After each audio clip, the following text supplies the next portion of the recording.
วิตามินนะนี่พระเอกอันนี้ของบางเด็กน้อยลูกพี่เพิ่นก็อยู่ใกล้ๆกัน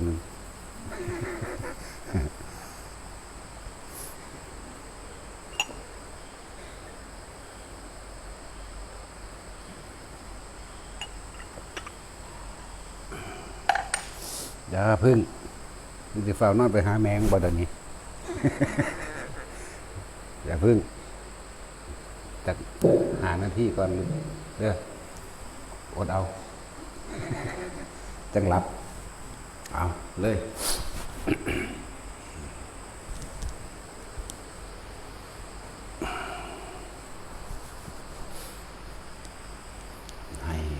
ให้กำลังใจหรือว่าให้แนวทางขอคิดไม่อยากให้กับผู้พวกทหารหารถ้าเฮาใส่เจตนาเข้าไปว่าเฮาสิพลีชีพเพื่อชาติหรือเพื่อหมู่เราประชาชนคนในชาติกลายเป็นว่าเป็นปรมัตถทานบารมีคือสละชีวิตตัวเองให้ทานเพื่อรักษาผู้อื่นบ่เป็นบาปเด้อพวกทหารนั่นนะพวกทหารนั่นแหละจึงบอกว่าแผ่นดินนี้สมเด็จพระนเรศวรก่อกู้มากกับพ่อแห้งแล้วต่อโดยสมเด็จพระเจ้าตากยิ่งพระเจ้าตากเมื่อประกาศอิสรภาพว่าพลีชีพเพื่อชาตินี่เพื่อรักษาแผ่นดินนี้เอาไว้เป็นพุทธบูชาเด้อนั่นแหละหมู่ทหารสิมีเลือดนักสู้เลือดพระนเรศวรเลือดพระเจ้าตากเลือดจิตวิญญาณเลยรักชาติพลีชีพเพื่อชาติชีวิตของเราเนี่ยมอบให้แด่แผ่นดินนี้โดยเกิดกลายเป็นปรมัตถทานทันทีคือทานชีวิตเด่นทานชีวิตสละชีวิตตัวเองเพื่อปกป้องหมู่เราประชาชนนะเป็นปรมัตถทานทันทีนั่นแหละใส่เจตนาเข้าไปตัวนั้นเลยแล้วก็เฮาอาจสิบ่ฮู้จักคำเว้าเฮาอาจสิบ่ฮู้จักว่าผู้สิเว้าจังใดจังสิเหมาะสมนะ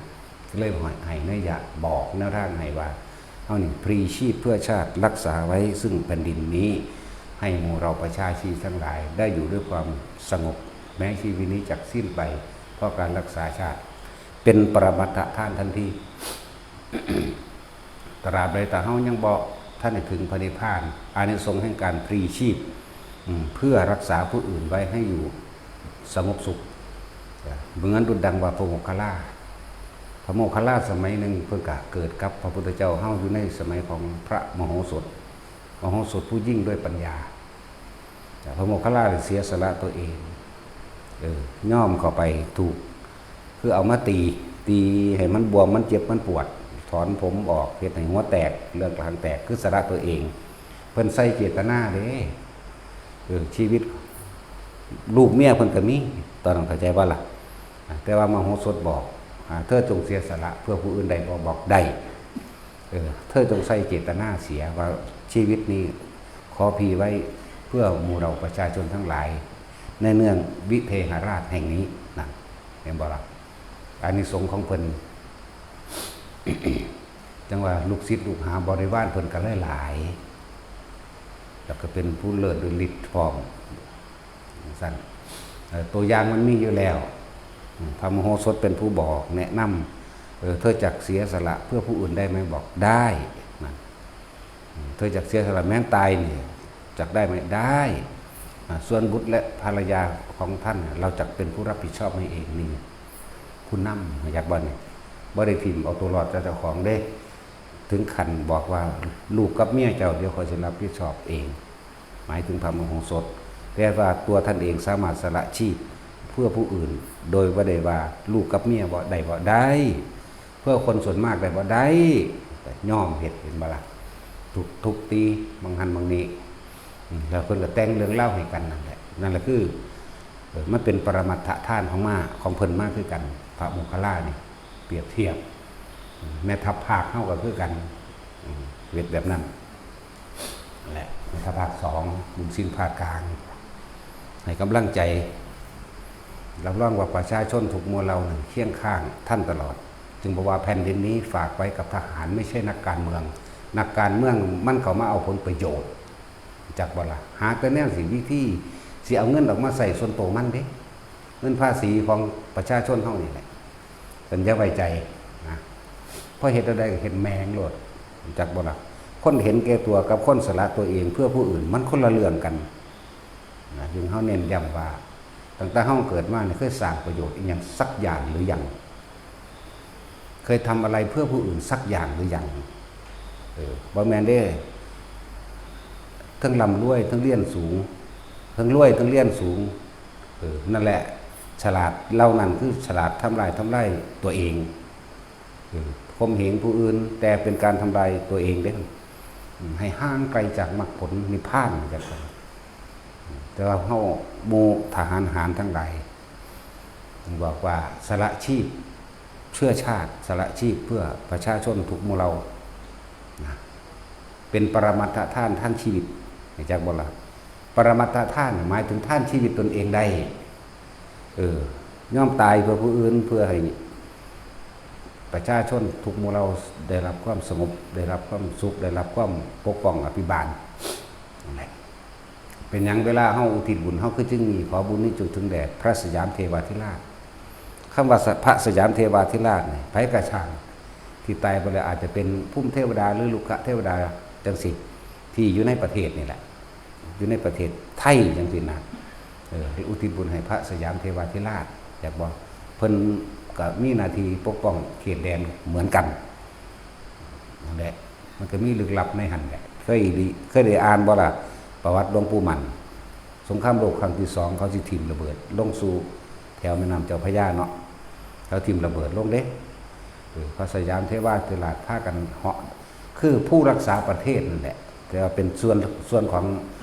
ลึกลับเป็นส่วนของเทวดาอยากว่าล่ะพากันเหาะลอยไปขอหลวงปู่หมันว่าหลวงปู่หมันสิแนะนำยังไงก็เลยว่าให้พวกท่านทั้งหลายเนี่ยจงเอาพระคาถานี้ไปกล่าวไประลึกนึกถึงพระพุทธเจ้าเถิดนั่นเองนั่นแหละที่ว่ามันมีที่มาอยู่นะโมวิมุตตนังนะโมวิมุตติยาเพิ่นให้สั้นๆเพิ่นให้ท่อนที่2จากว่าล่ะของเฮาให้เต็มท่อนเลย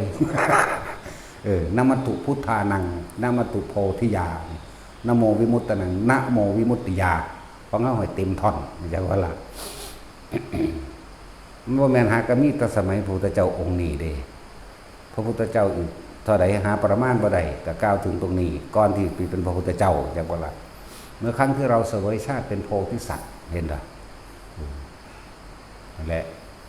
คือเพิ่นเป็นนกยุงเพิ่นก็กล่าวคำนี้แน่ก่อนเพิ่นที่เป็นพุทธเจ้าเด้นี่เป็นนกยุงอยู่นั่นอยากว่าล่ะนั่นแล้วก็พุทธเจ้าทุกองค์ไม่เคยห่างร้างนี่คือระลึกนึกถึงอยู่พุทธเจ้าทุกพระองค์หมายถึงว่าตอนที่เป็นพระโพธิสัตว์ทุกพระองค์ไม่เคยห่างร้างและแม้นบรรลุเป็นพระพุทธเจ้าแล้วเพิ่นก็นำบทนี้มาแต่ว่าสิขึ้นอยู่กับว่าประสบการณ์ชีวิตของเพิ่นเคยเกิดเป็นหยังเราใส่บทดีนะหมายถึงว่าทุกคนพวกอยู่เมืองนอกก็เหมือนกันสงครามมันก็เกิดขึ้นไปเป็นทุกย่อมยานั่นแหละแต่ว่ามาท่านในแมนสงครามโลกดอกมันเป็นสงครามทวีปสงครามเป็นเขตของไปของมันระหว่างประเทศเป็นทวิภาคีผู้ได้ไปหากินอยู่เมืองนอกระลึกนึกถึงคำนี้แหละนะโมพุทธานังขอความเคารพนอบน้อมของข้าพเจ้าถึงแด่พระผู้มีพระภาคเจ้าทุกพระองค์หมายถึงพุทธเจ้าทุกพระองค์นั่นแหละนะโมพุทธานังนะโมโพธิยาขอความเคารพนอบน้อมของข้าพเจ้าจนถึงแด่พระโพธิญาณอันเป็นเครื่องตรัสรู้แห่งพระพุทธเจ้าทุกพระองค์นะโมวิมุตตนังขอความเคารพนอบน้อมของข้าพเจ้าจนถึงแด่ผู้หลุดพ้นหรือความหลุดพ้นไปแล้วนะโมวิมุตติยาขอความเคารพน้อมข้าพเจ้าจนถึงแด่พระผู้พ้นไปแล้วหมายถึงพระอรหันต์นั่นแหละมันเฮามาต่อเอาเองดอกนะโมสัพพัญญุตยานะนี่ขอความเคารพน้อมของข้าพเจ้าจนถึงแด่พระผู้รู้ทั้งปวงผู้รู้ทุกอย่างเริ่มว่าสัพพัญญูนั่นแหละอันนี้เฮามาต่อเอาแล้วก็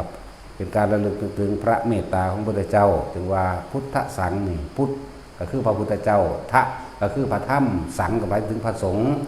พุทธสังมังคลังโลเกเป็นมงคลอันสูงสุดแห่งโลกเป็นผู้มีเมตตาอันหาประมาณหาที่สุดที่ประมาณไม่ได้พุทธสังมังคลังโลเกเมตตัญจสัพพโรกัสสมิงมานะสัมภาวเยอปริมาณังพระพุทธพระธรรมพระสงฆ์เป็นผู้มีเมตตาอันหาที่สุดหาประมาณไม่ได้เพราะความเมตตานี้ต้องแผ่ไปในเหล่าหมู่เยยะสัตว์ทั้งหลายเยยะสัตว์ทั้งหลายหมายถึงทุกจิตวิญญาณเลยบวรตมนุษย์นะนั่นแหละพุทโธกรรมัฏฐาโมกรรมจุติสัมพุทโธอันนี้แต่ทุกอย่างมีที่มาเบิดนั่นแหละบ่แม่นเฮาแต่งเอาเองแต่ว่าเฮาเอามาต่อซื่อกรรมใดๆที่ได้เกิดขึ้นแล้วนั่นน่ะขออโหสิกรรมด้วยอำนาจแห่งองค์พระสัมมาสัมพุทธเจ้าขออโหสิกรรมพร้อมอันนี้มาตูพุทธนั่งมาจากไสก็มาจากพระพุทธเจ้าเฮานี่แต่พระพุทธสิคนต้นตอก็ว่าอยู่ในโมลปริตจากว่าล่ะมีเรื่องราวมาอยู่พุทธสังมาจากไสมังคลังโลเกมาจากไสมาจากพระกัสสปะตอนที่เพิ่นมาสร้างพระธาตุพนมเพิ่นพาภิกษุสงฆ์ทั้งหลาย500องค์เวียนรอบพุทธสังมังคลังโลเกเมตุจะสัพพโรกัสสมิงมาสัมภาวเยปฏินังมาจากพระมหากัสสปะพระอานนท์พระอุบาลีพระอนุรุต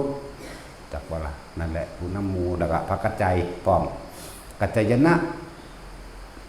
นั่นแหละพระอุบาลีก็ไปนิพพานอยู่พุ่นละวัดหลวงปู่หลุยจันทสโลเป็นนิพพานอยู่หันพระกัจจายนะไปนิพพานอยู่ทุ่งไหหินประเทศลาวทุ่งไหหิน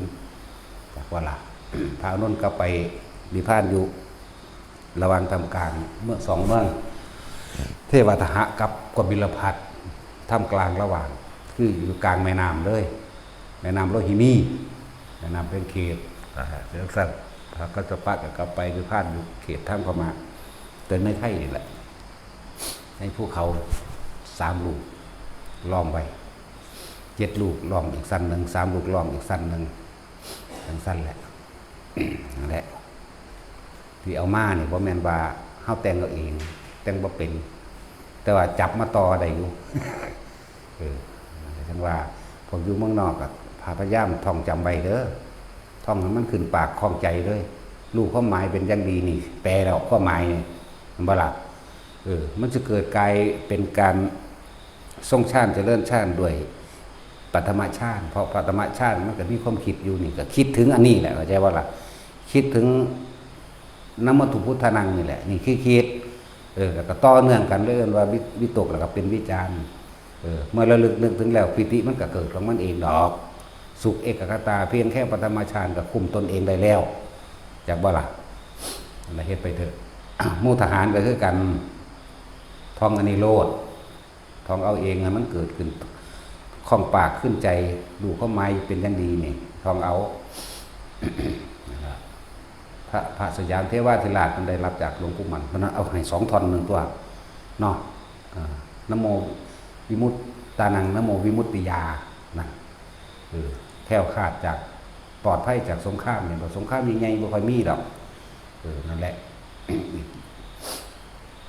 เลือดพระนเรศวรเลือดพระเจ้าตากเด้อเสียสละชีวิตตัวเองเพื่อประชาชนพวกเจ้ามีอานิสงส์ของพวกเจ้าเองแบบถ้ายังไม่ถึงซึ่งบริวารของพวกเจ้าที่ได้รับความสงบสุขนั่นเดินว่าแม่นบ่ว่าคือบริวารมันก็เป็นบริวารเองในตัวมันดอกเฮ็ดไปเถอะอีกอย่างหนึ่งคือเป็นปรมัตถทานทานชีวิตให้ชีวิตเป็นทานให้ชีวิตเป็นทานแล้วเป็นประโยชน์ต่อผู้อื่นเด้นั่นนั่นแหละสร้างประโยชน์ตัวนี้พลิกความคิดตัวนั่นแหละสู่ไปโลดจะไปย่อมเสียจริงๆมันใหญ่กว่านั้นพุ่นแต่จะพูดถึงเนาะแต่ว่านี่ให้กำลังใจมุ่งทหารทุกคนเลือดพระเจ้าตากเลือดพระเจ้าตากเบิดนั่นแหละเลือดพระนเรศวรเลือดพระเจ้าตากพระเจ้าตากประกาศอิสรภาพแผ่นดินนี้สร้างไว้เอาไว้เป็นพุทธบูชาเป็นที่รองรับพุทธศาสนาเด้อเสียไปย่อมเสียว่าได้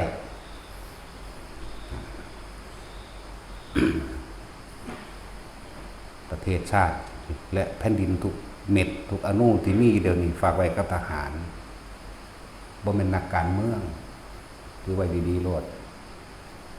เขาเห็นนั่นได้เห็นแมงโลด ภาษาพวกเขามาหาผลประโยชน์เขาเป็นธุรกิจค้าเงินในประเทศเด้นั่นเด้ออย่าลืมเด้อพวกนี้มันจะไปหวังดีกับผายเนาะถามปวกมาหลายโตแล้วล่ะแนวมันนี่พวกคือพวกเห็ดวิดีโอนี่แหละ เขามาหาผลประโยชน์ประเทศไทยก็มีการโกงกินเอาถนนหนทางปูด้วยทองคำก็ได้เห็นป่ะล่ะผู้ใดเขามากระจอเป็นดำปีมีโหลดพันล้านหมื่นล้านมันหาทั้งชีวิตตามสุจริตมันไม่ได้ถึงปานนั้นเด้กูให้ฮอด100 ปีบุญแต่ละคนนอกเห็นป่ะล่ะให้100 ปีเลยอันเงินเดือนถ้าสุจริตนี่บ่ถึงเป็น4 ปีหมื่นล้านเหรอมันจะเอามาแมงตัวทางไหนแต่ว่ากินคนเนาะนั่นสั่นเลยบอกอย่าไปสอนบาปดอกกับคนโกงคนบ่มีคุณธรรมคนบ่มีคุณธรรมบ่มีศีลธรรมทำกันแล้วกับยุ่งมีขาซ้ำยุ่งหนึ่งเด้คนพวกนั้นเขาไม่ได้ตื่นเต้นเด้แต่คนสร้างประโยชน์น่ะระวังอย่าไปเฮ็ดอย่าไปใกล้อย่าไปคัดอย่าไปขวางคนสร้างประโยชน์พวกนี้เป็นคนมีคุณมหาศาลแม้ทหารเกณฑ์ก็สร้างพวกเด็กน้อยลูกหลานนั่นพลิกกิจเลยพลิกความคิดเห็นไหมเลยว่าเฮาสิสละชีวิตเฮานี่รักษาพื้นแผ่นดินนี้ไว้เพื่อหมู่เราประชาชนโลดนั่นแหละทหารน้อยก็สร้างทหารใหญ่ก็สร้างให้มันใหญ่ที่ใจให้มันใหญ่ที่ประโยชน์จังบ่ล่ะทหารใหญ่ใหญ่ที่ประโยชน์ประชาชนทหารน้อยก็ใหญ่ประโยชน์ประชาชนเหมือนกันบัดนี้ใจบ่เลยใหญ่เสมอกันเพราะทุกคนสละชีวิตตนเองเข้าใจบ่ล่ะบ่ได้เกี่ยวกับยศได้บัดนี้ไม่เวลาลบมันบ่ได้เลือกเด้ในพ่นลูกปืนบ่ไปหาบ่แม่นเด้ทหารน้อยมันบ่ไปบ่แม่นเด้มันไปทั้งสองกันเด้เนาะบ่มีกฎหมายตัวใดห้ามลูกปืนบ่ให้ไปหาเด้ออกรบแล้วมันเสมอกันเด้เห็นบ่ล่ะนั่นแหละเราคือเพื่อนกันอยู่ไว้โลด ออกรบเราเสมอกันซะนั่นแค่เป็นพิธีมันซื่อดอกเวลาอยู่ในหน่วยในกองเป็นธรรมดาให้ความเคารพนับถือกันแต่คนที่เคารพนับถือกันจริงๆคือคนที่ให้โดยไม่หวังสิ่งใดตอบแทนสร้างประโยชน์แล้วพวกเฮาก็คือกันพวกเฮาเฮ็ดได้ตามความสามารถเฮาก็สละความเห็นแก่ตัวนั่นออกเวลาประเทศมีภัยสิ่งใดมีเฮาพออุดหนุนกันนะครับช่วยเขาก็ช่วยเรานั่นแหละเข้าใจบ่ล่ะอุดหนุนกันมีหยังก็แบ่งปันกันไปถ้าเฮาบ่มีประเทศที่อยู่เฮาเป็นทาสเด้อเข้าใจบ่ล่ะเป็นทาสจังซั่นถ้าทหารบ่แข็งแกร่งเราไผสิแข็งเนาะทหารบ่เสียสละเราไผสิเสีย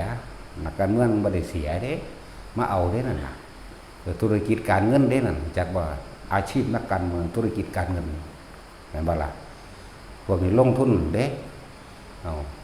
ซื้อเสียงเบิดนั่นแหละถ้าว่าแม่นเบิ่งดูแต่เอาสาบานบ่เนาะถ้ามันบ่แม่นให้กูตายไผอีใดบักใดก็ตามเนาะถ้าแม่นสู้ตายเก็บโซโคตรบ่กล้าก็แล้วกันจังซั่นแหละนั่นแหละเขามาแค่ 3-4 ปีเนาะแต่ว่าทหารอยู่ชั่วชีวิตเด้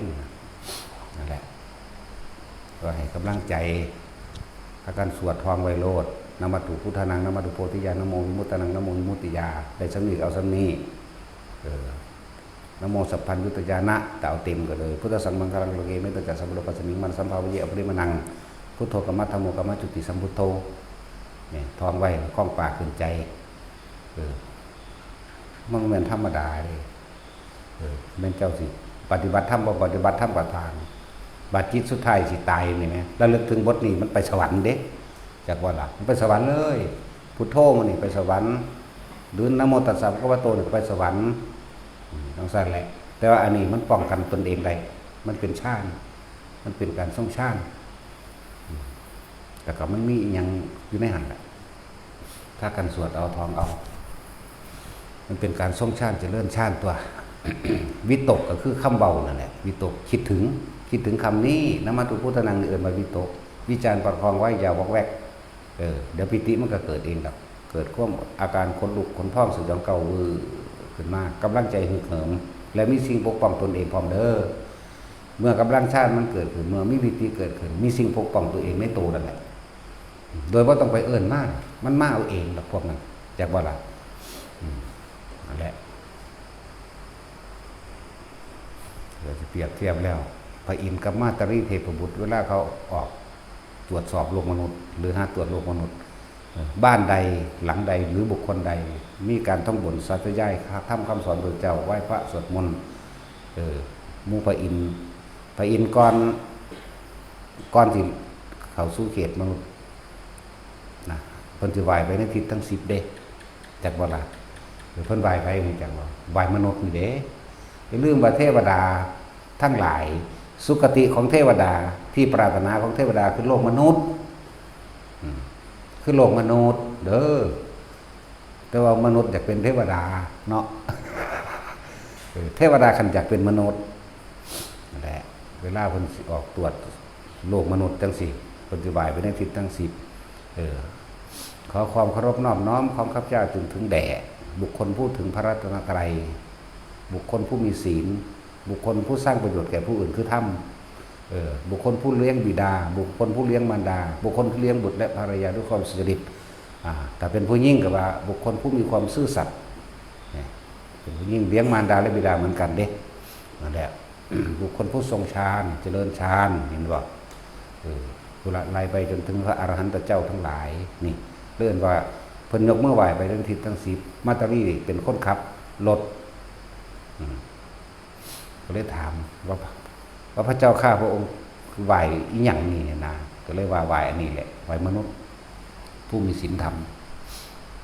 ทั้งสั้นแหละถ้าบ้านใดเมืองใดบุคคลใดในขณะนั้น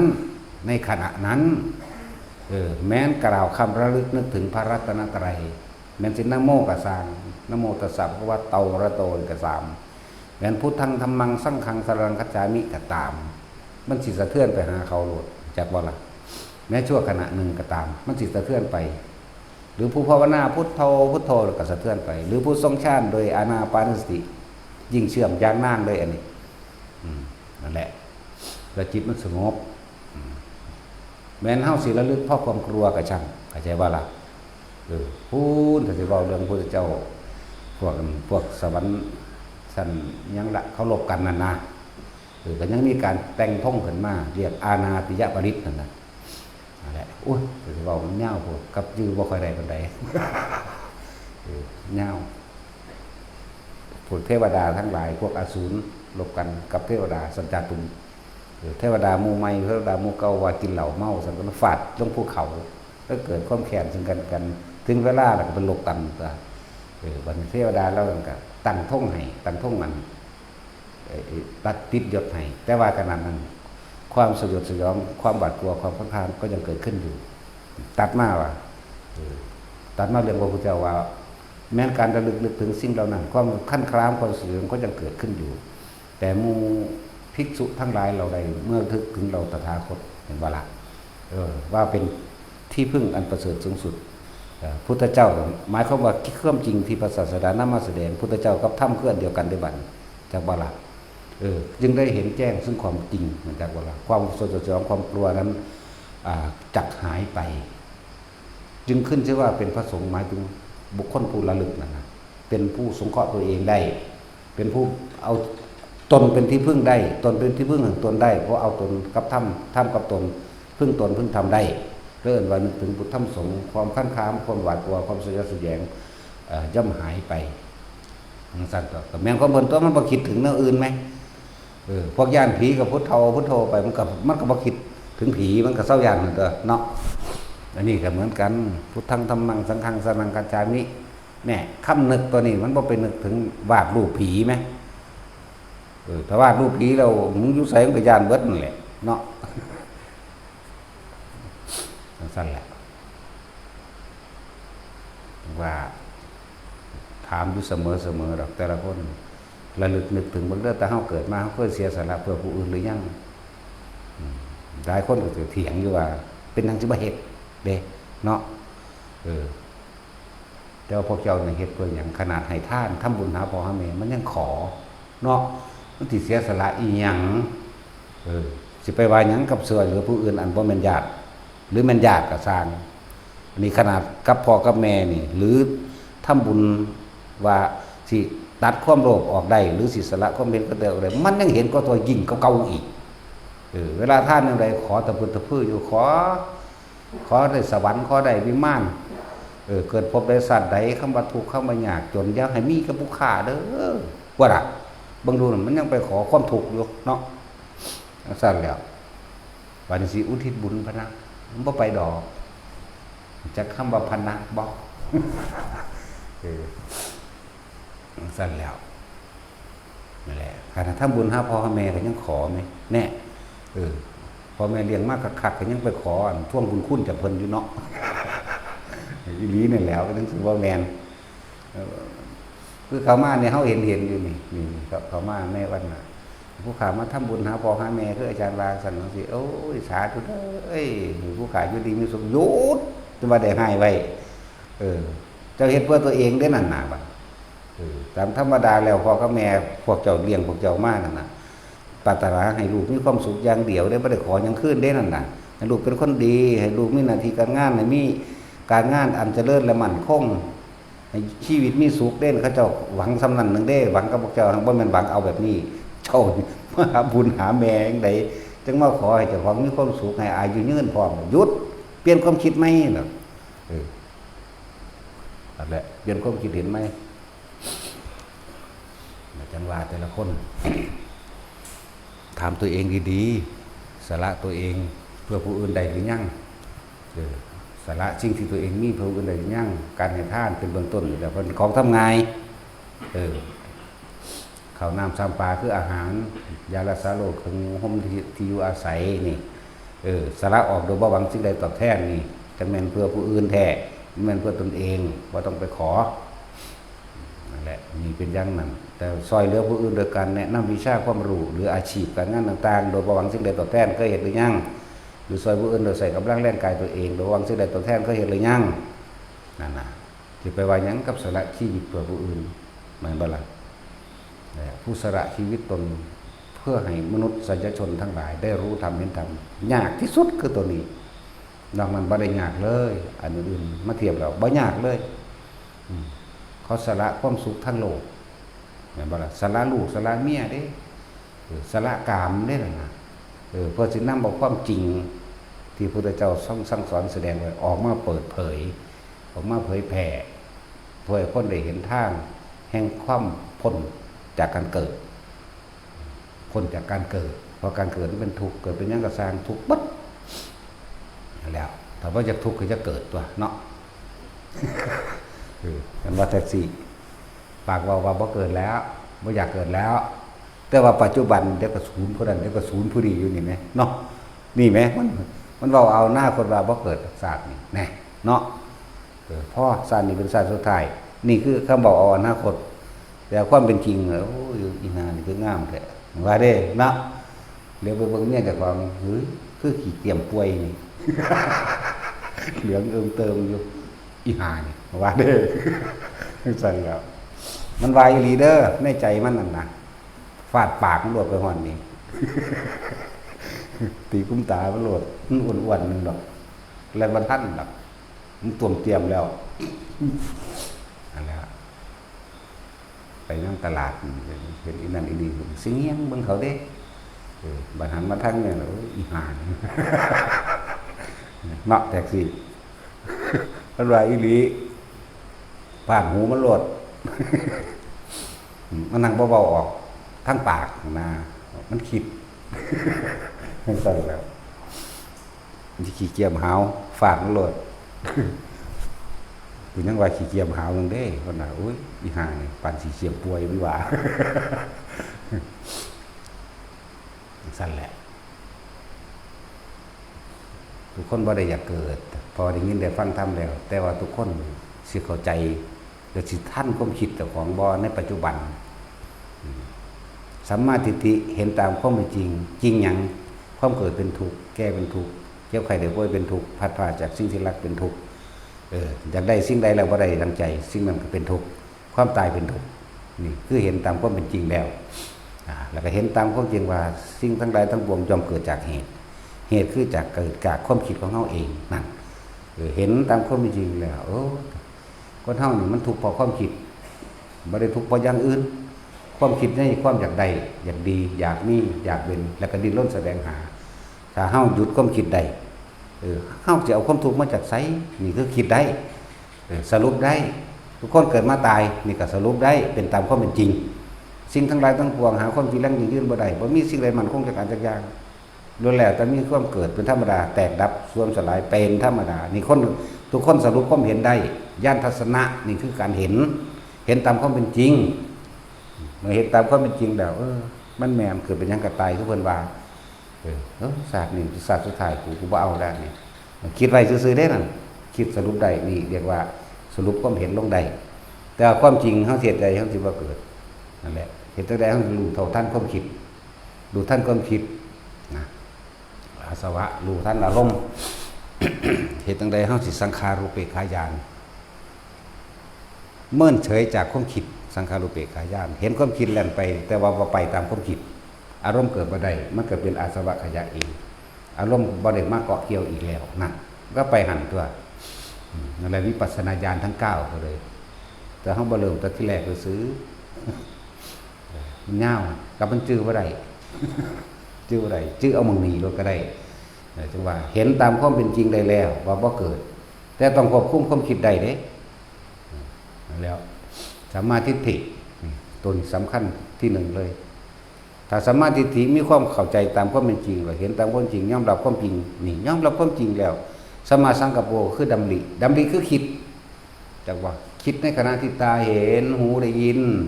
จมูกได้กลิ่นลิ้นได้รสกายสัมผัสนี่ก็คิดตามจริงนั่นแหละยังก็แค่เกิดดับนะเว้ยนี่ก็ให้คิดแบบนี้สมมติว่าเฮาไปเห็นผู้สาวงามๆเดี๋ยวมันก็เฒ่าตายหรอกนี่ก็คิดตามความเป็นจริงอาจจะบ่นั่นแหละสัมมาสังกัปโปแปลว่าจังซี่เพิ่นว่าดำรินะในภาษาเขียนไว้แปลไว้เป็นบ่ล่ะคิดตามความเป็นจริงในปัจจุบันณขณะที่เห็นสั้นที่เห็น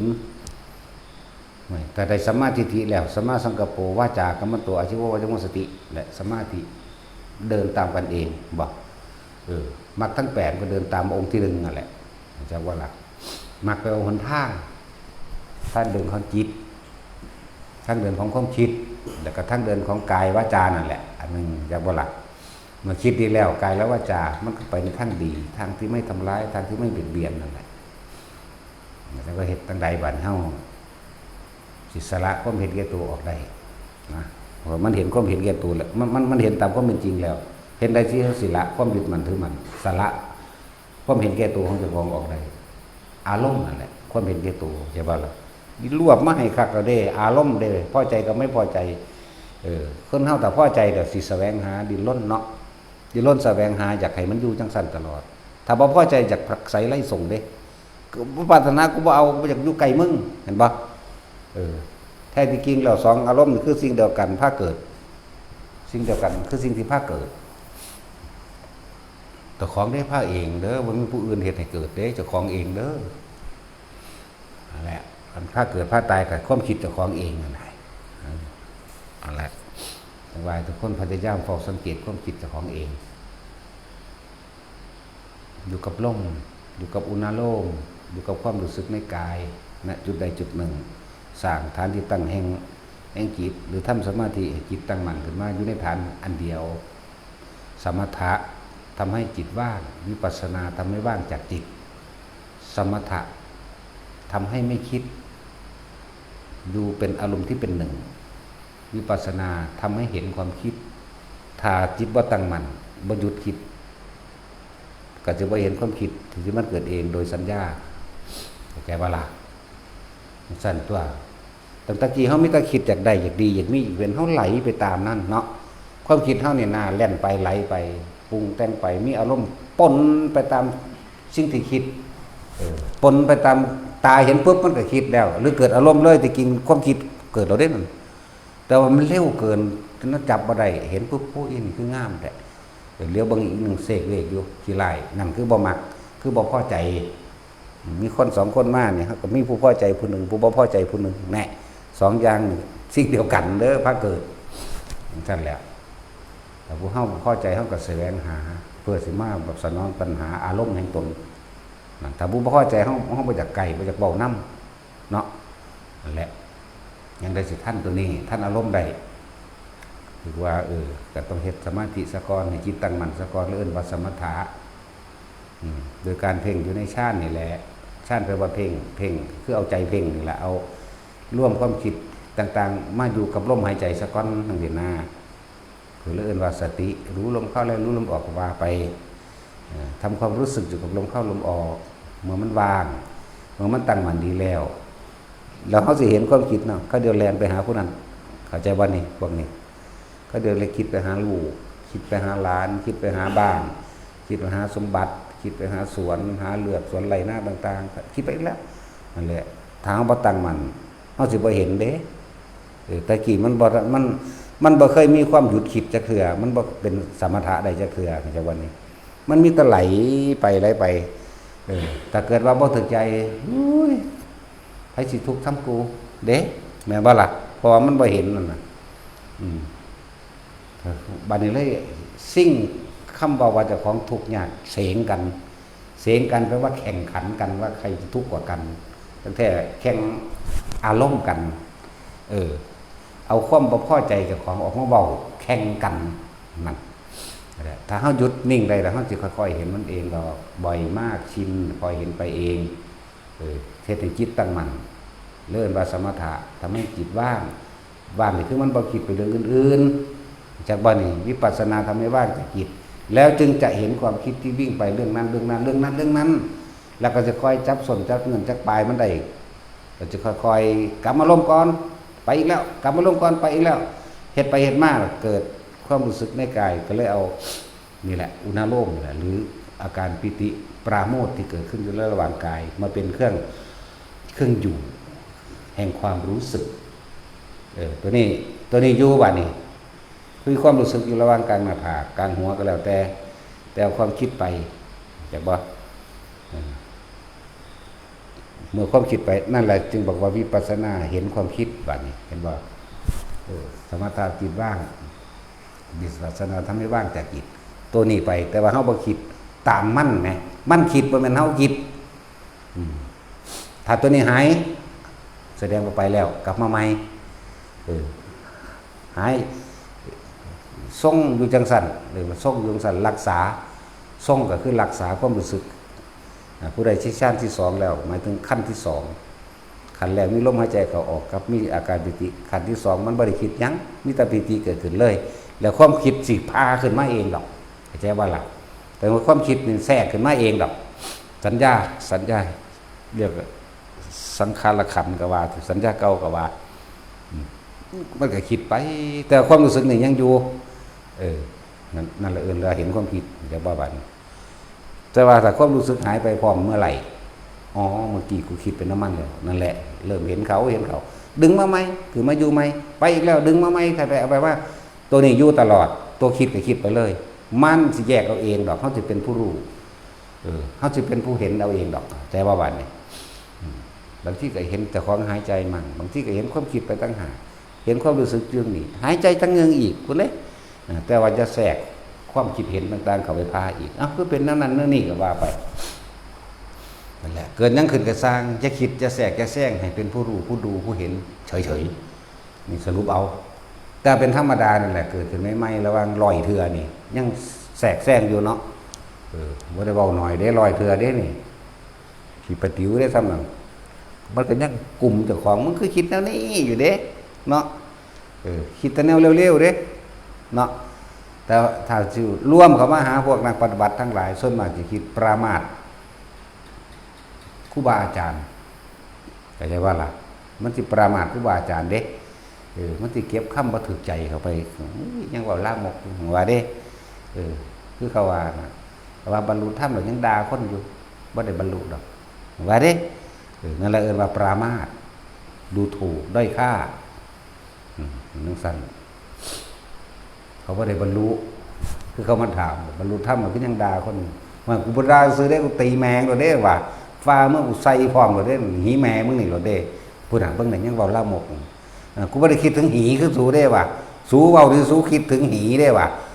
กูเว้าไปเลยเนี่ยจังสั่นแล้วทั้งเว้าตึงเนาะจังสั่นแล้วสูเว้าสูถึงภาพพร้อมเป็นอารมณ์เกิดขึ้นพร้อมได้สูเว้าว่ะกูเว้าซื่อนั่นแหละคือเอิ้นว่าปรามาสยังความประมาทให้เกิดขึ้นในตนเองไม่รู้ตัวปรามาสดูถูกด้อยค่าเลยบ่รู้จักว่าตัวเองกำลังประมาทปรามาสกับประมาทคนละอย่างเด้ประมาทคือไม่สำรวมระหว่างกายวาจาใจตัวเองเพราะมัวแต่ไปเที่ยวด้อยค่าหรือให้ค่าคนอื่นอยากว่าล่ะแล้วพอสำรวมจิตเจ้าของเลยประมาททั้งบทพระพุทธเจ้าบาดเฮาฝึกไปแล้วจากบนเพิ่นก็ว่าบ่ให้ประมาทเด้ล่ะคำว่าบ่ประมาทคือสำรวมตาสำรวมหูจมูกลิ้นกายทำให้อยู่ณจุดเดียวไม่ประมาทเพิ่นจะว่าให้เฮาบ่เข้าทรงรักษาทรงชาติก็ว่าเจริญชาติก็ว่ารักษาความรู้สึกอยู่ในกายว่าถ้าบ่หนีออกจากกายวะมันสิไปใส่นิพพานนี่จักว่าลมหายใจนี่แหละคือกายในกายอันนึงอยู่แล้วนี่กายในกายก็จะเห็นเวทนานอกสะก่อนจึงเป็นเวทนาในเวทนาพอใจกับเมื่อพอใจเกิดขึ้นจิตในจิตที่จริงเรา3อย่างนี่ปนกันเลยเด้อกายเวทนาจิตเวทนากายจิตกายเวทนาปนกันเลยอยากว่าเกิดพร้อมกันเด้อยากว่าล่ะบ่ได้เกิดทีละอันนี่กายเวทนาผู้ใดเป็นผู้คุ้มกายจิตตัวเป็นว่าสั่นนั่นแล้วว่าสั่นสิว่าสติไอ้หยังกับความคิดต้นหนึ่งเข้ามาไหมสติระลึกรู้อยู่กับลมหายใจเข้าลมหายใจแม่นหยังสันคุ้มเที่ยวเวียนว่ายตายเกิดเพราะคิดตัวเดียวตัวเพราะความคิดนี่แหละกายเวทนาจิตเวทนากายว่าสั่นสิว่าดูกายเห็นจิตดูความคิดก็เห็นเวทนาเองดูกายเอายังดูถ้าเบาสติเอาความคิดนี่ล่ะนั่นว่าล่ะแน่รู้สึกโตนได้ล่ะแล้วรู้สึกตัวว่าลมเข้าลมออกแล้วพยายามกับให้ทุกคนเข้าใจซับนะบางคนแปลซับก็ยังมันออกไปไกลกว่าเลยเพี้ยนในความหมายแล้วบัดนี้เฮาก็คิดถึงความเป็นจริงของเฮาตัวนี้ลมเข้าลมออกลมเข้าลมออกที่แรกก็นิ่งๆดีอยู่จังหวะนี้ไปคิดหาผู้ใหม่แล้วแน่กลับเข้ามาก็ไปอีกแล้วกลับเข้ามาก็เข้ามาถ้ามีปัญญาแทรกซ้อนนะสรุปให้เลยอนิจจังอนัตตาแม้ความคิดก็ไม่ใช่เราเห็นบ่นี่ความคิดเป็นอนิจจังเป็นอนัตตาแค่เกิดกับดับเท่านั้นไม่ควรเข้าไปถือเอาแล้วไม่ต้องไปบังคับพวกบังคับบ่ให้คิดคือพวกถือเอามันคือคิดนั่นนี่เข้าใจว่าล่ะนั่นแหละพวกถือเอานั่นแหละยึดมั่นถือมั่นแล้วควบคุมบ่อยากให้มันคิดที่แรกมันเป็นใหม่ๆก็อยากควบคุมเด้แต่ถ้าเฮาฟังเข้าใจดีแล้วพยายามอยู่กับลมหายใจหรืออยู่กับจุดเรื่องลมก็ได้เอาตัวที่2มาโหลดเอามีความรู้สึกเกิดขึ้นได้ตอนนั้นมันบ่คิดเข้าใจว่าล่ะแล้วมันสิเห็นความคิดโผล่ไปเรื่อยหรอกแต่ว่าแต่ความรู้สึกอยู่ในกายปล่อยมันคิดเลยบ่ต้องห้ามเข้าใจบ่ล่ะความรู้สึกอันนี้มั้ยนวลๆอยู่หัวนี่อยู่หน้าผากก็ตามนี่อื่นจุหน้าโล่งระหว่างการคิ้วกลางหัวก็แล้วแต่บางคนเพิ่นมาอยู่ได้ระหว่างทำกลางหน้าอกก็ให้รู้สึกโปร่งว่างเบาสบายในกลางอกก็ให้รู้สึกแม้ความคิดจะโผล่ขึ้นปล่อยเลยแต่เอาตัวทีเด้ตัวรู้สึกตัวทั่วพร้อมตัวทีเด้จิตหนึ่งจะว่าจิตหนึ่งคือรู้สึกที่เป็นหนึ่งจะว่าและผู้รู้อยู่นี่ มันต้องเห็นความคิดเองแต่ว่าละบาดตะกี้เฮาคิดเป็นน้ำมันแล้วก็ถึกมันดึงไปอีกความเคยชินคือควบคุมบ่อยากให้คิดบ่แล้วจึงว่าพวกเฮาฝึกไปเรื่อยๆแล้วเอาความรู้สึกหนึ่งว่าเป็นตัวรับประกันตัวเองว่าเฮาบ่ไหลไปตามความคิดแบบว่าล่ะมันพุทธขึ้นไปเรื่อยเด้บ่ซ้ำกันเด้แม่นบ่ตามความเป็นจริงแต่ละคนคิดเรื่องเดียวอยู่บ่ก็บ่เดี๋ยวก็ถูกผู้นั้นเดี๋ยวก็ดูถูกผู้นี้ด้อยค่าผู้นั้นด้อยค่าผู้นี้เนาะ ส่วนมากมันเป็นสั่นเด้นักปฏิบัติธรรมเนาะ อย่าไปผิดเถียงกับผู้อื่นต่อมาก็มาเถียงกับเจ้าของนั่นแหละปล่อยมันเลยแต่เอาความรู้สึกมาประกันตัวเองไว้ในอีกอันนึงได้บัดนี้มันสิมีแบบนี้เลยคือจังเฮาบ่อยู่กับลมหายใจคือจังเฮาบ่ได้อยู่กับความรู้สึกในกายแต่ว่าเห็นความคิดได้จักว่าล่ะจิตในจิตนั่นแหละอย่าเพิ่งฮอดหันเถาะให้มันเป็นเราเองซะก่อน พวกมันคือเจ้าของบ่ปฏิบัตินี่เด้บัดนี้เอากูคือบ่จับลมว่าเอากูคือบ่ทรงชาญบ่จะได้อุ่นเอาลมว่าก็มีแต่ว่ามันว่างๆอยู่เด้มันสิว่างๆอยู่เด้อันนี้สิเป็นจิตว่างนะว่างบางทีก็โผล่ขึ้นมาได้ความคิดบัดนี้นะนั่นแหละถ้าเฮาอยู่ซื่อๆคือบ่ต้องควบคุมตัวมันคิดใหม่จังซี่เฮาสิเข้าใจเองดอกเป็นคือคนบ่ปฏิบัติบ่จับลมบ่อยู่กับลมยังธรรมดาอยู่เป็นมื้อแต่ว่าตัวนี้สิว่ามันเป็นปกติของมันเด้นั่นแหละทำไปเถอะเรื่อยๆบ่ปฏิบัติหยัง แต่ว่าท่านเบิดท่านตรงใดตาเห็นกับท่านบ่คิดหูได้ยินก็บ่คิดหยังบ่คิดแต่ว่าบ่มีตัวอยู่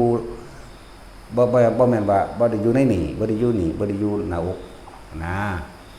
แต่ว่าอยู่กับผู้รู้เลยนะอย่าเพิ่งฮอดหันดอกผู้ใดฮอดแล้วหังดี หังดีนั่นแหละโล่งๆโป้งไปเด้เวลาคุยกันกับคนก็คุยอยู่คุยเรื่องกันใส่ความคิดคือกันคุยแต่ว่าเจาะจงเป็นเรื่องสุว่านี่กลุ่มนึงเว้าเรื่องนี้แต่อยู่ข้างๆเฮาเอานี่กลุ่มนึงนี่กลุ่มนึงนี่ผู้นึงบอกกับเฮานี่เฮาสิบ่สนใจผู้นี้2กลุ่มนี้จะบอก2กลุ่มบ่เข้าใจเฮาสิจ่อเฉพาะเจาะจงกับคนที่เฮาเว้าแล้วไปเลยเด้สิบ่นำของพวกนั้นมาคิดใหม่เด้อันนี้เป็นคือบ่ปฏิบัติหยังนี่แหละแต่มันทันเบิดแล้วล่ะในการให้คำแนะนำหรือคุยเรื่องนั้นหรือสารเป็นไปโดยความบ่เบียดเบียนไผเด้ลักษณะนั้นคือบอกเป็นกลางๆใส่ความเห็นหยังกะสร้างปรับไปในทางถือว่าเขาสิเ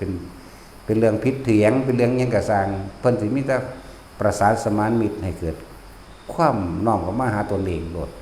มันสิไปทั้งสั้นเด้โดยบ่ต้องไปสนไผเด้อนะ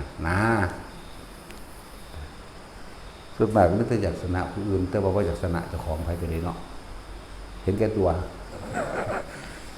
เห็นแก่ตัวหม่องใดอยากให้คนอื่นเข้าใจว่าตัวเองเป็นอย่างนี้อยากอธิบายบางที่เขาเห็นเหลือบตาเบิ่งซื่อก็ว่าเขาคิดบ่ดีกับเจ้าของบ่รู้ครับแต่ของที่เป็นผู้คิดบ่ดีเองก็ใช่ว่าล่ะนั่นแหละไปอยู่ซื่อๆเห็นเขาเรียกเบิ่งก็บ่ได้เด้นำเอาเขามาคิดว่าเขาคิดบ่ดีกับเจ้าของแม่มันบ่ฮู้จักเพราะว่ามันเป็นผู้คิดเองโตมันเองนั่นแหละอย่างตนเป็นคนสำคัญอยากให้เขาแต่ว่าเจ้าของดีเนาะนั่นแหละกิเลสละเอียดเด้ออันความติดดีละเอียดลึกล้ำเข้าไปอีก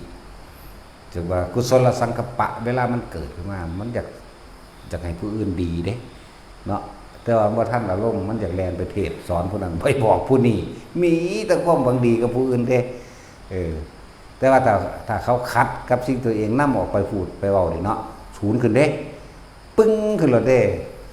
มันบ่ปากเว้ากับสร้างแต่ความรู้สึกมันเกิดอยากว่าล่ะความรู้สึกนี่โกหกตนเองไม่ได้ดอกโกหกเจ้าของบ่ได้ดอกความรู้สึกเรานี่นะปากเจ้าก็อาจสิตัวผู้อื่นอยู่แต่ว่าเจ้าตัวเจ้าของบ่ได้ก็แล้วกันนั่นแหละจึงบอกว่าทุกคนยอมรับความจริงแต่มันบอกบ่ได้ก็มาปรับปรุงเจ้าของแหละความจริงมันมีในตนเองแต่ละคนเมื่อปฏิบัติธรรมดาขั้นหยาบนั่นบ่ล่ะขั้นกลางแล้วก็ขั้นละเอียดก็ค่อยๆเป็นไปตามลำดับเอาซะส่วนมากคือพวกเขาศรัทธานี่เขาสิสรุปเอาแล้วว่าอุ้ยเทศดีเก่งถูกต้องเห็นบ่อุ้ยเพิ่นเว้าถูกเบิดว่าเด้เนาะแล้วก็แล่นมาบัด แล่นมาเพราะว่าให้ค่าเพิ่นแล้วอารมณ์นี่มันพอใจเราเด่นจักว่าพอ อใจว่าเพิ่นเทศดีพอใจเพิ่นเว้าตรงพอใจเพิ่นเว้าถูกพอใจเบิดได้นั่นจักว่าได้นี่ไปหาจับเอาแต่ยอดมันมาจนบางคนว่าขอบวชเนาะบวชไปแล้วมาเห็นนั่นเห็นนี่เข้าไปเอาอีกแบบนึงได้บาทนี่แม่นว่าล่ะจังซั่นแหละอีกแบบนึงบาดเพิ่นเว้าบ่ถูกใจก็มีได้บาดนี่เนาะนั่นแหละหลายๆอย่างมานี่นั่นแหละไปก็ดีจึงบอกว่าอาจารย์บ่ได้เลือกลูกศิษย์ลูกศิษย์เป็นผู้เลือกอาจารย์เนาะมาให้ค่าเพิ่นแล้วก็ด้อยค่าเพิ่นแล้วหนีก็มีเด้เนาะเพิ่นอยู่หม่องเก่าเข้าใจว่าเดี๋ยวนี้เพิ่นอยู่หม่องกลางๆ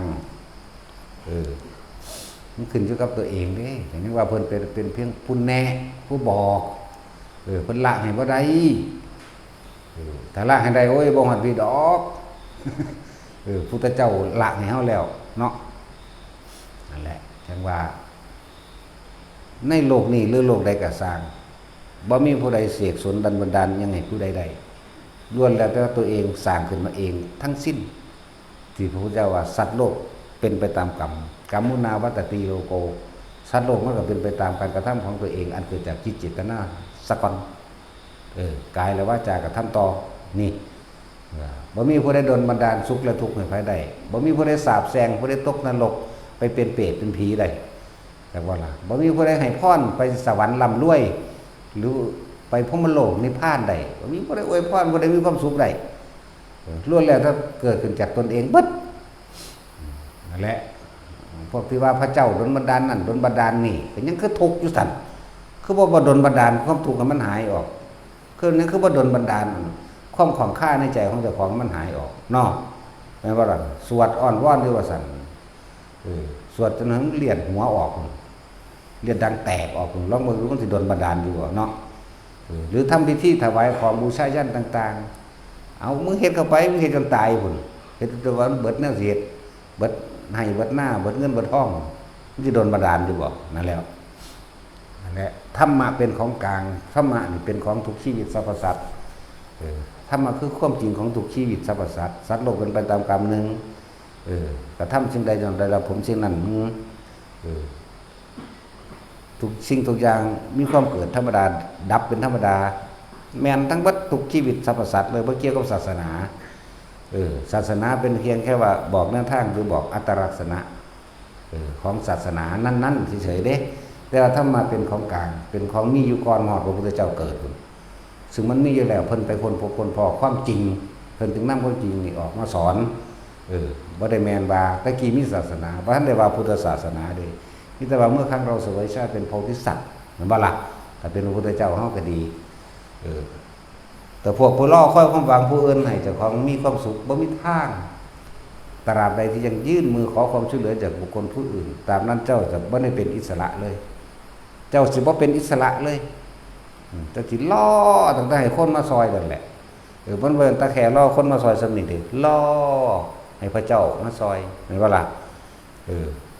ซึ่งเรื่องธรรมะนี่บ่ได้เกี่ยวกับศาสนาคนที่มีความหวังว่า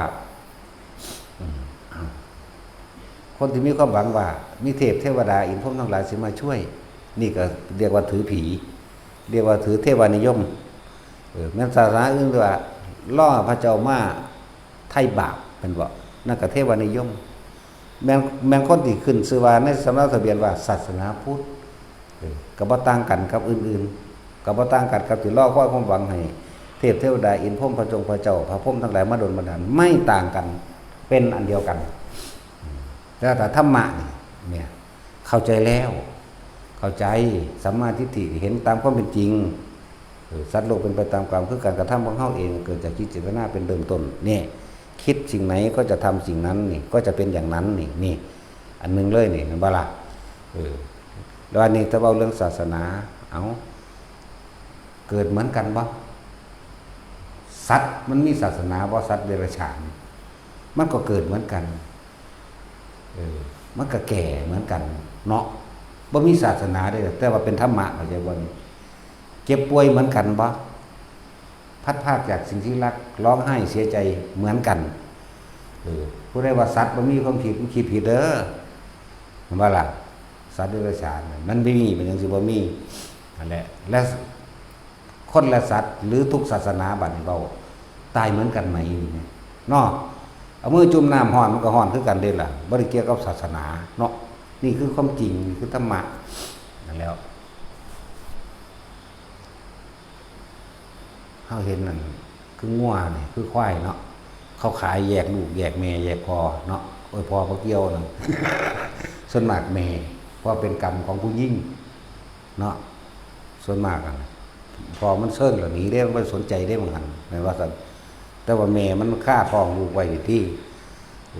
ลูกกำลังกินนมอยู่9 เดือนหรือ10 เดือนนี่ก็สร้างแยกออกขายให้น้ำกันเด้มีความคิดว่าลาบานสัตว์นั่นนะมีเนาะสั่นตัวให้น้ำแม่ก็ให้หาลูกก็ให้หาแม่เขาเอาขึ้นรถแล้วยังแล่น้ำก้นรถเด้ถ้าฟึดเสือกออกได้แล้วมันบ้าละทั้งสั้นแหละนั่นแล้ว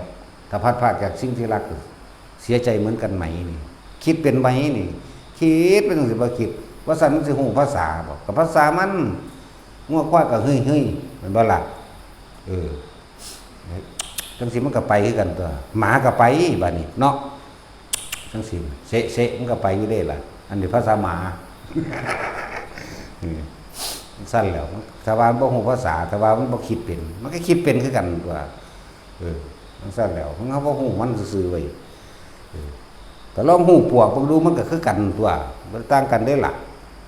ยกเว้นไว้ถ้าสังเสริฐะบ่มีอันนี้บ่มีแต่ว่ามีความเจ็บปวดร้อนหนาวสังเสริฐะทั้งสั้นซึ่งเขาใส่ชื่อว่าแมงหัวค้อนน่ะนะตัวนี้ยาวเปื่อยๆอ่อนๆดักพวกนี้ไปซ่า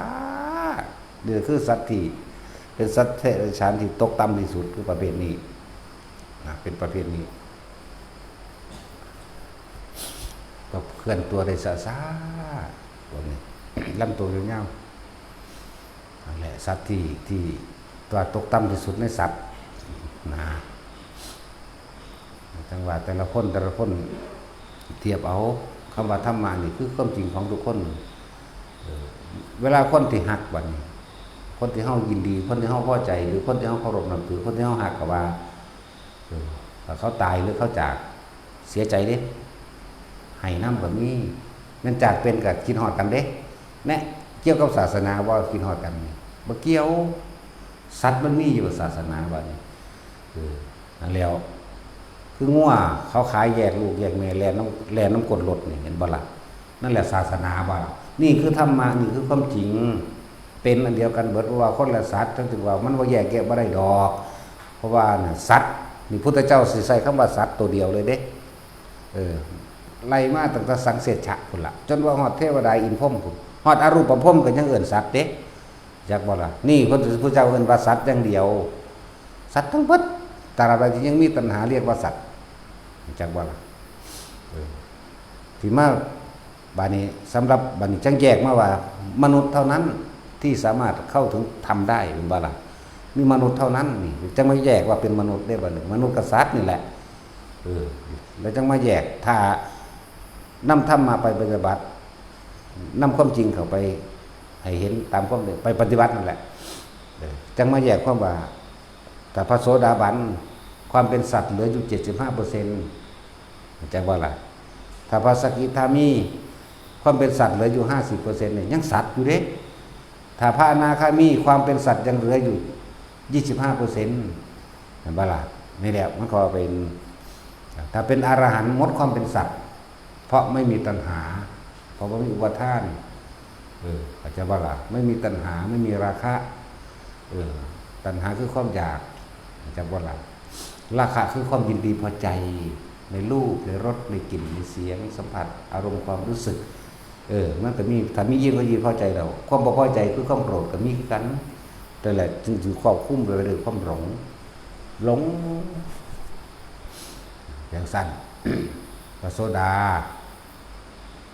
มีความเป็นสัตว์ 75% บ่แม่นสัตว์ 25เดี๋ยวว่าล่ะสกิทามาสกิทาคามี50นั่นแหละพระอนาคามีมีความเป็นสัตว์อยู่แค่25นั่นล่ะ 75% บ่เป็นหยังแล้วแต่อรหันต์บ่เป็นหยังเลยนี่เทียบให้ฟังสั้นถ้า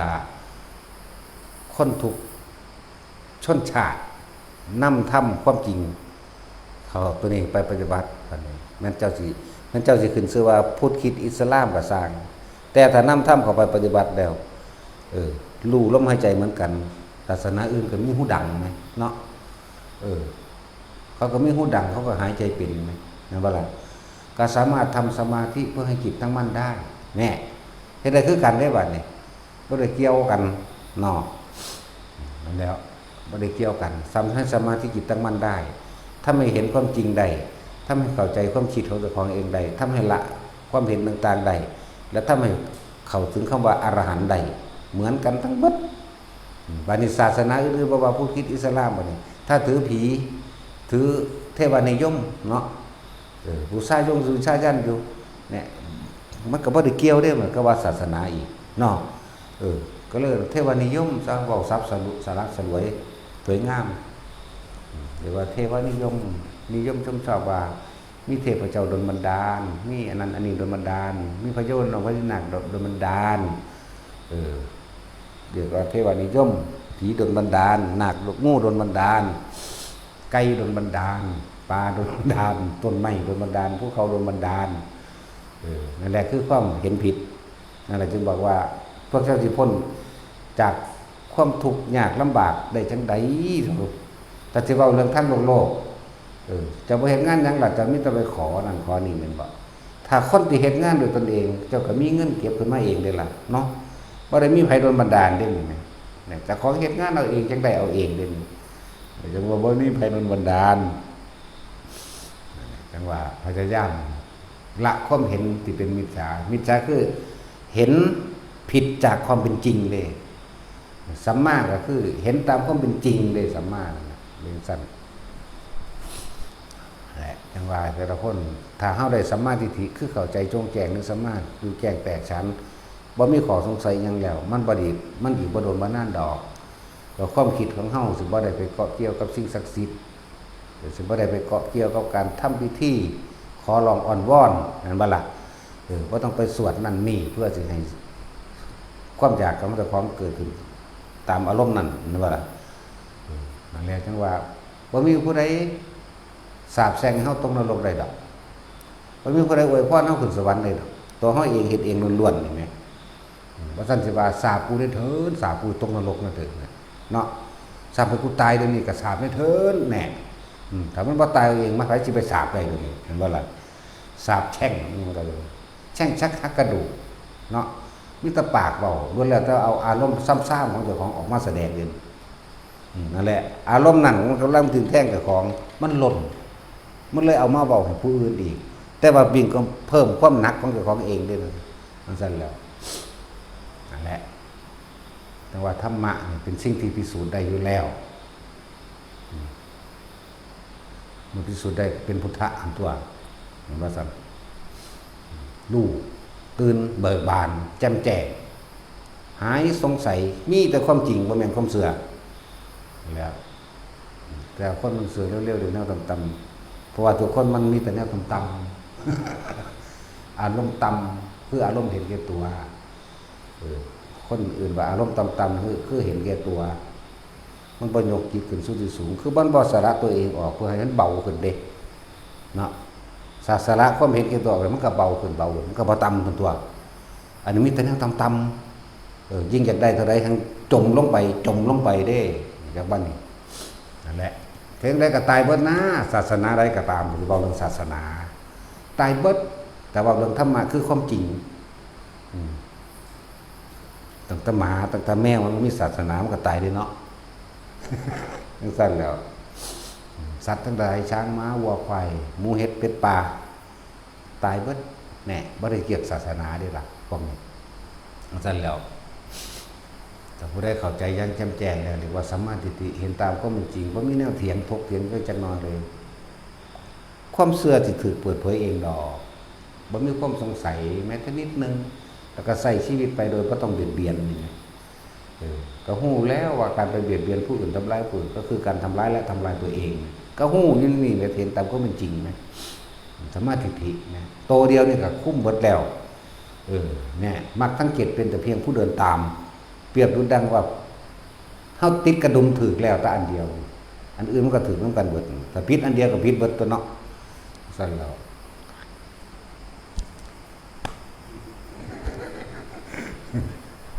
แหละเรียนซ้ำซ้อเนาะฮอดยังมีมาอาศัยนอนอยู่แต่นอนอิ่มเราไปเล่นอีกได้มั้ยบ่แม่นเล่นทั้งว่ายิ่งสละความเห็นแก่ตัวได้มากเท่าไหร่ยิ่งเบาเท่านั้นเด้อไผก็ดีเบายิ่งเห็นแก่ตัวเรายิ่งหนักยิ่งจมลงไปสู่อบายนั่นแหละหนทางที่หาความสุขบ่ได้ก็เอิ้นอบายเป็นที่ที่ไม่สมควรไปเรียกคำว่าอะแปลว่าไม่อยู่แล้วปายะอยู่ไม่สมควรที่ไปเดินอบายที่ไม่สมควรไปเพราะนั้นมีแต่ความทุกข์มีแต่ความเจ็บแสบปวดร้อนเพราะว่าอบายที่เฮาเห็นนี่คือสัตว์เดรัจฉานนี่มันอิสระในการหากินมันเป็นอยู่มันมีอยู่บ่ได้มีเด้แต่เป็นช้างม้าวัวควายเขาก็บังคับมาใส่งานเนาะแต่เป็นกระแตกระรอกเขาก็เอามาเป็นอาหารเป็นปูเป็นปลาเขาเป็นอาหารเป็นกุ้งเป็นหอยเอามาเป็นอาหารเด้เป็นม้ามันนั่นพวกเอาเป็นอาหารก็เป็นพวกเอามาใส่งานสัตว์เรามาเลี้ยงเพื่อแก้เหงาแก้งอมหรือมาเป็นที่รับใส่ไล่ขโมยมันนั่นก็เป็นไปได้เห็นบ่ล่ะแมวมันนี่เอามาเป็นแค่เพื่อนแก้เหงาไล่หนูก็มีเนาะเอามาเป็นพานให้พานหนูพานกับแก่ แล้วพานขี้เกียจเนาะแล้วขี้เกียจอยู่หันอยู่ตัวใหญ่เซ็ตปัดแต่แมวมานี่ กินกันเองแล้วอะไรจังว่าเฮาสละความเห็นแก่ตัวออกจึงคือเว้าเบื้องต้นนั่นแหละผู้ใดสละตนเองเพื่อผู้อื่นใดโดยเฉพาะการเอาชีวิตเขาแลกกับธรรมหมายถึงเอาความจริงทั้งหลายเอาชีวิตแลกยืนหยัดอยู่ในหลักธรรมหลักเดียวหลักแห่งความจริงอย่างเดียวบ่โอนเอ็นบ่หวั่นไหวดุจดังภูเขาหินแท่งทึบ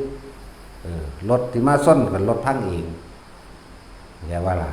คือธรรมนี่เฮาติดตั้งมันยืนยันอยู่กับธรรมบ่โอนเอ็นบ่หวั่นไหวกับไผสิบอกแนวใดก็สร้างเฮาคือเอาหลักเดียวเลยเนี่ยอะไรจึงบอกว่าธรรมราชาก็ว่าธรรมเจดีย์ก็ว่าเป็นผู้มีสัจจะก็ว่าบ่ได้หวั่นไหวกับไผว่าได้ก็สร้างหีแมงแล้วเนาะ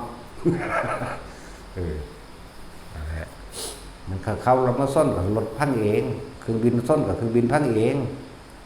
มันจะว่าผู้เขาหินแทงถึกนั่นแหละเปรียบคือคนบอกวันไหวโดยทำคือความจริงอย่างเดียวคือเขาว่าอาจารย์บ่มีอย่างของขังมีซุ่ม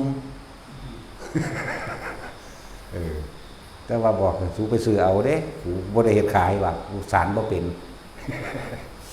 บ่มีแนวผูกแขนบ่มีแต่ว่ากูบ่อยากผูกแขนกูผูกข้อหรือสนเข้าเนาะเล็กซี่มาซี่หูดังนี่เฮ็ดได้คือกันเด้ก็งัวก็ควายคนก็เลยแม่นบ่ซั่นเห็นบ่ซั่นพอคนป่ารู้ๆอย่างตะกี้ เขาก็ซี่หูดังนี่เด้ล่ะบ่เก็บดอกซี่ไปนี่ก็สนเข้ามานี่เนาะไว้นี่น้ำมนต์ขี้ก็ได้ซั่นแล้วน้ำมนต์แต่ได้น้ำมนต์น้ำโอ้ยมีแต่น้ำมนต์นั่นแหละโตนลงไปมันแห้งกับโตนอกโลกกับมนต์นั่นว่าเนาะแล้วนั้นไปหาพึ่งผ้าอาศัยยังสั่นเลี้ยวแล้วนักก็นั่นพญานาคเอาเข้าไปงูอันนั้นพญาโคตรกับพวกไก่พวกนกนี่แหละลาบกินเนาะสั่นตัวมันจะเสียมาลาบแล้วทั้งดอยตัวหาการกล้วยมาลาบไซแต่นกขุมครับด้วยแล้วมันบ่หวังพึ่งตนเองเลยหวังพึ่งแต่ผู้อื่นเพราะอย่างความเห็นแก่ตัวความโลภหาตัดสินใจของจากใดดีไม่เป็นอย่างเดียวนี่แหละบ่สละออกเลยหนักเลยอึ้งเลยจมเลยลงแล้วสละความเห็นแก่ตัวได้มากเท่าไหร่ยิ่งเบาเหมือนบ่สั่นบ่ได้กังวลบ่ได้ร้อนบ่ได้อิหยังแหละวิธีสละความเห็นแก่ตัวก็ลมหายใจเฮานั่นแหละมันบ่คิดจากใดอย่างดีมีเป็นเด้ศีลก็อยู่ในลมหายใจบารมี10ก็อยู่ในลมหายใจมรรคทั้ง8ก็อยู่ในลมหายใจทุกอย่างคือได้นี่แหละอยู่กับมันเถอะจากอยู่ในลมหายใจเดียวเมื่อมันบ่คิดถึงลมคนสิ้นอำนาจไปในจังน้อยแล้วมันก็มีแต่อาการปิติปราโมทย์ ปิติประโมทเบิกบานแช่มชื่นไปเรื่อยเมื่อถึงขันที่สามก็ว่างๆเบาๆเด้โล่งๆโปร่งๆในใจของเราอยู่ในความรู้สึกนี่แหละถือว่ามีแต่ความสงบอย่างเดียวนะจิตมันตั้งมั่นนะเรื่องว่าสงบเพิ่งบางที่มันก็ว่าสุขเอกคตาใช่ไหมภาษามันไหมแต่เฮาเอาความรู้สึกมาว่ามันเป็นโปร่งๆโล่งๆนะความรู้สึกทั้งกายก็เป็นโปร่งๆโล่งๆเด้แต่ความคิดหยังก็บ่เกิดเด้จังซี่นะเพิ่นเลยสุขเอกคตาบ่ต้องเว้าถึงกระไดชั้น4นั่นรู้ว่าว่างซื่อๆนั่นมันคือคนนอนหลับนี่แหละแต่ว่ามันมีสติรู้ว่างๆซื่อๆแต่ตื่นแล้วจังมาเว้าได้เปรียบเสมือนคุกฝันนั่นว่าซั่นเปรียบเสมือนซื่อๆเด้เฮ็ดได้ซะก่อนเถอะอย่าหนังสือมาเว้ากันเนาะถ้าได้แล้วมันก็บ่เป็นดอกนั่นว่าซั่นถึงซะละเอ้าสมาทาน